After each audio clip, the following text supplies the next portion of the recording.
Bonjour les copropriétaires, aujourd'hui nous allons aborder le sujet du plan pluriannuel de travaux.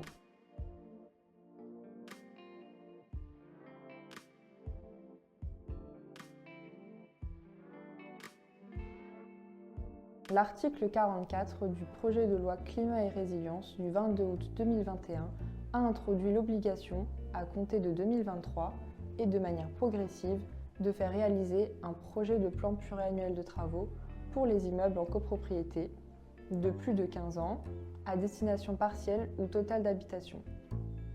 Son objectif est d'anticiper les travaux, de favoriser l'entretien, les investissements et de faciliter la réalisation des projets de rénovation énergétique dans les immeubles en copropriété. Le PPPT doit permettre à chaque copropriété de disposer d'un outil unique répertoriant les travaux à réaliser et les opportunités énergétiques à mettre en œuvre avec leurs coûts, leur urgence et les gains énergétiques qui en découlent. Il doit s'agir d'un véritable outil d'aide à la prise de décision permettant de choisir et de voter un plan pluriannuel de travaux, adapté aux besoins spécifiques de la copropriété. Cette obligation entre en vigueur à compter du 1er janvier 2023 pour les copropriétés comprenant plus de 200 lots, du 1er janvier 2024 pour les copropriétés comprenant entre 51 et 200 lots, et au 1er janvier 2025 pour les copropriétés comprenant moins de 51 lots. Seule exception, les copropriétés disposant d'un diagnostic technique global, ne faisant apparaître aucun besoin de travaux sur les 10 années suivant son élaboration. Le syndic doit proposer la réalisation d'un PPPT en assemblée générale puis sa mise à jour tous les 10 ans. Le syndic doit tout d'abord inscrire à l'ordre du jour de l'Assemblée générale des copropriétaires les modalités d'élaboration du projet de plan pluriannuel de travaux.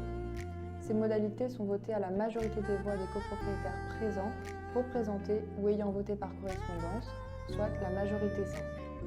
Si le projet fait apparaître la nécessité de réaliser des travaux dans les 10 ans, le syndic doit alors inscrire la question de l'adoption de tout ou partie du projet de PPT à l'ordre du jour de cette assemblée. Cette adoption doit être votée à la majorité des voix de tous les copropriétaires, soit la majorité absolue. Si l'Assemblée générale n'a pas adopté tout ou partie du projet de PPT, ou si la mise en place de l'échéancier du PPT adopté est incertaine, le syndic devra inscrire ces questions à l'ordre du jour de chaque Assemblée générale appelée à approuver les comptes. En fonction de l'état de vétusté de la copropriété, l'élaboration du PPT peut être l'opportunité d'initier un projet de rénovation énergétique. En effet, lorsque le plan voté établit la possibilité pour un immeuble de réaliser un gain énergétique de 35% minimum, la copropriété devient éligible aux subventions sous certaines conditions. Pour des copropriétés qui avaient, avant la réalisation de ce diagnostic, des projets de travaux, il est d'autant plus pertinent de s'y intéresser car les aides peuvent atteindre plusieurs milliers d'euros par logement. Le plafond de dépenses éligibles aux aides par appartement a été fixé à 25 000 euros. Si vous avez des questions ou besoin de plus d'informations sur ce sujet, n'hésitez pas à nous contacter.